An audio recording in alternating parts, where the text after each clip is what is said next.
Sometimes my students say, I don't have expensive colored pencils, so I can't draw realistic portraits. Is this a valid statement though? Let's check it out. So I drew the one eye with Caran Luminance pencils, which are $225 right now. And I drew the other eye with just $5 worth colored pencils. Also, I would like to show you all the details about realistic eye drawing, what you have to be careful about, and how do you choose your colors. I have great news. I prepared colored guide for you. What does that mean? I prepared all these pictures, strips of pictures of all the skin tones from big sets such as Caran Luminance, Prismacolor, and Faber Castell. So the only thing you need to do is download these photos and then copy and paste on your reference photo and try to see which colors you want to pick. It's much easier this way. In order to get the link, it's in the description part if you want to download these guides from me, and also I have it right here. So, can we draw a realistic eye with $5 colored pencils? Let's see. First of all, I would like to show you how I decide on my colored pencil shades. I hope this will be helpful for you guys. This method really helps me to see all the color changes in the photo that are difficult to see with naked eye. First, I edit my photo in PowerPoint, then I clicked on Insert and Round Shape, then I clicked on Shape Fill. Afterwards, I clicked on Eyedropper option, and when I hover around the iris, you see that I came up with so many different colors, from orange to sand color to dark brown. Let's do one more. I can see the gray area in the eye, but I want the exact gray tone so that I can choose my colored pencil. I did the same procedure, and when I hover on the gray area, I saw that dark gray color exists there.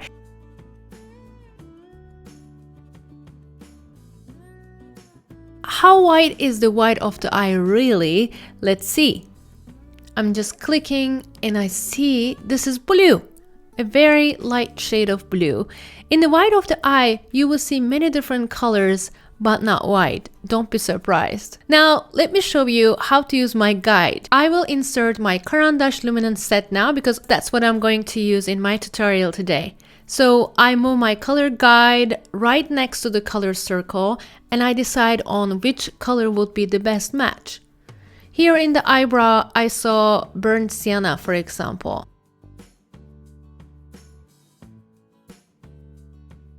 And here I see sepia. When I move my guide onto this dark gray tone, I realize it's closer to my Payne's Gray 60%. Let's start drawing with my expensive Caran set first. I will try to point out the most important things in realistic eye drawing step by step. First, start with the darkest shades. Get your sepia or black or dark gray and block in all these areas, including the pupil, around the eye, and iris details. Because with colored pencils, if you put down your darkest shades later, they might not look as opaque and strong. Here, as you see, I added all the brown, black, and gray colors, and now I'm going to add the brighter details. After the darkest colors, it is time to add all the colors we see in the iris. Here I see the hints of orange, light brown, brownish red, a little bit of yellow, and burnt sienna colors.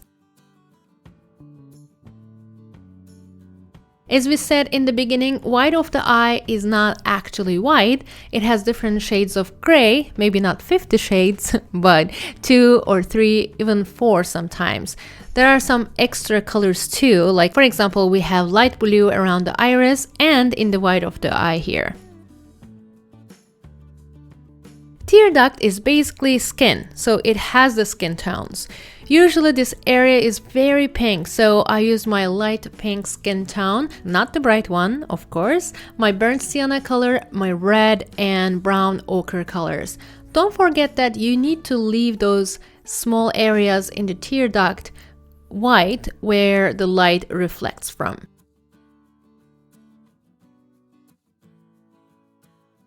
Now let's talk about the eyelid and skin tones. Before you add any eyelashes, first you need to complete the skin underneath, of course.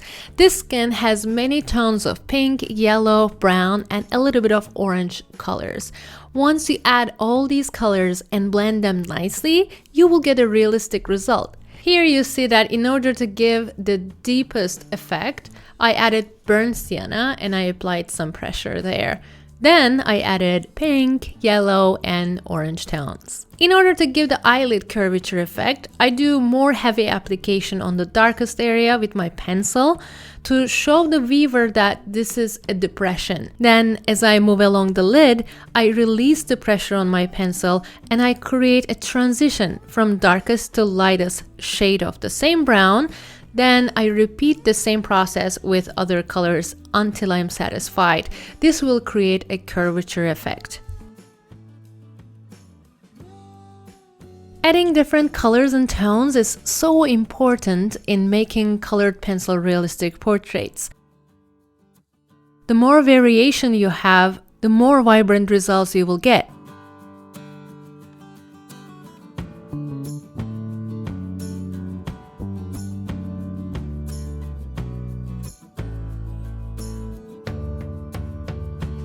Now here you see that I'm adding some orange tones and some pink colors in the places that I see in the reference photo.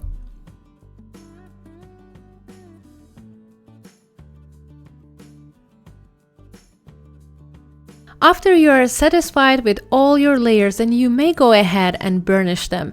Burnishing means with a lighter shade of the skin tone or white color. By applying pressure, you can even out all the colors underneath. This would cause a more even, polished look. When you draw old skins or wrinkles, you won't need burnishing much, but for smoother skin results, I highly recommend it.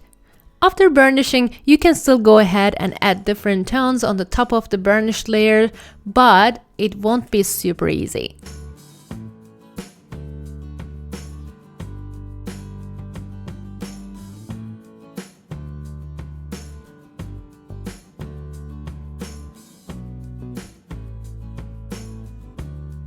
Eyelashes are important. Their length and direction are the most important elements. You need to make sure that your pencil is sharpened.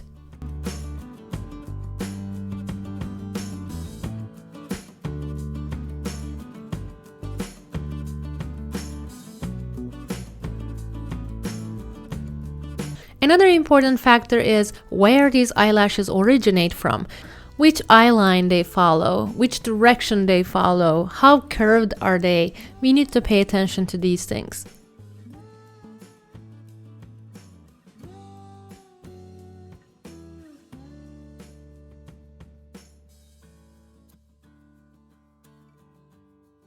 The lower eye has these lines that we need to be really careful about, because if you make them too dark, the person will look old. And if you just use lines instead of using darkest to lightest shading, then it won't look realistic. Here you see I'm trying to add all these different skin colors one by one, but also creating tone difference for each color to create a 3D effect.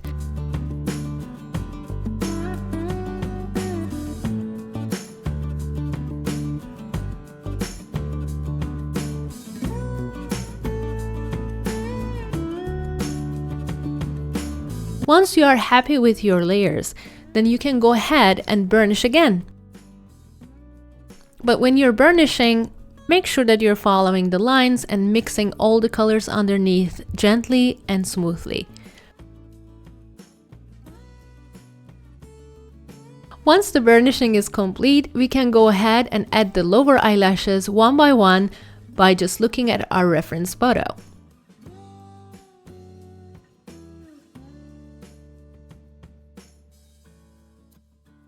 In order to draw realistic eyebrows, again, we need to make sure our pencils are really sharp and has fine point.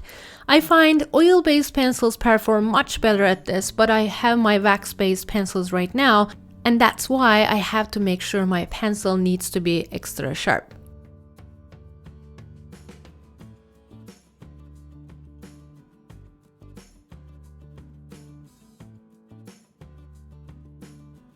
I have added all the colors now in the direction of the hair growth. I used burnt sienna, sepia, and black colors for this eyebrow. X-Acto knife is great if you want to add highlights. I used it in the eye, below the eye line, and in the eyebrow.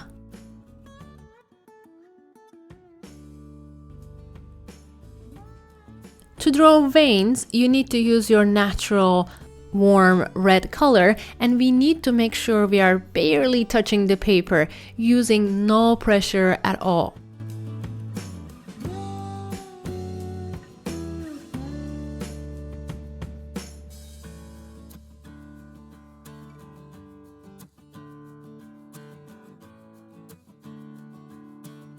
To make the highlights pop, you can always make white areas more white with a gel pen. This will be a perfect last touch.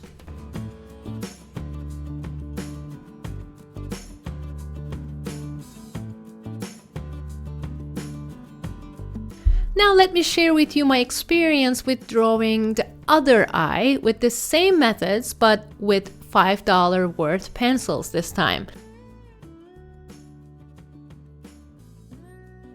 The first thing I noticed was some colors were not as vibrant.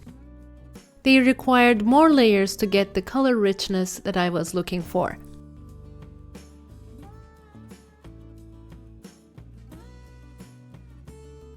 Other difference was the lack of darker shades. Their dark brown was not really dark, or the red was not dark red, so I had to add a very thin layer of black in every dark shadow. But blending the colors was surprisingly easy.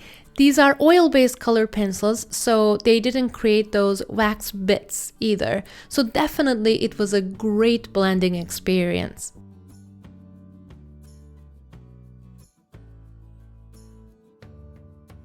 I really liked the black pencil in this set. It was dark and deep enough, and when I used it for the eyelashes and eyebrows, it looked great. Also, as I said, I used black to darken up my colors, so it was really helpful. But I can't say the same thing for the white color, as it was really translucent, and for some reason it even darkened up the white of the eye more instead of lightening it up. Before I show you my final opinion on both, I would like to take 10 seconds of your time to tell you that if you want my step-by-step, fully narrated real-time tutorials by paying as low as $5 per month, you can get access to all my tutorials.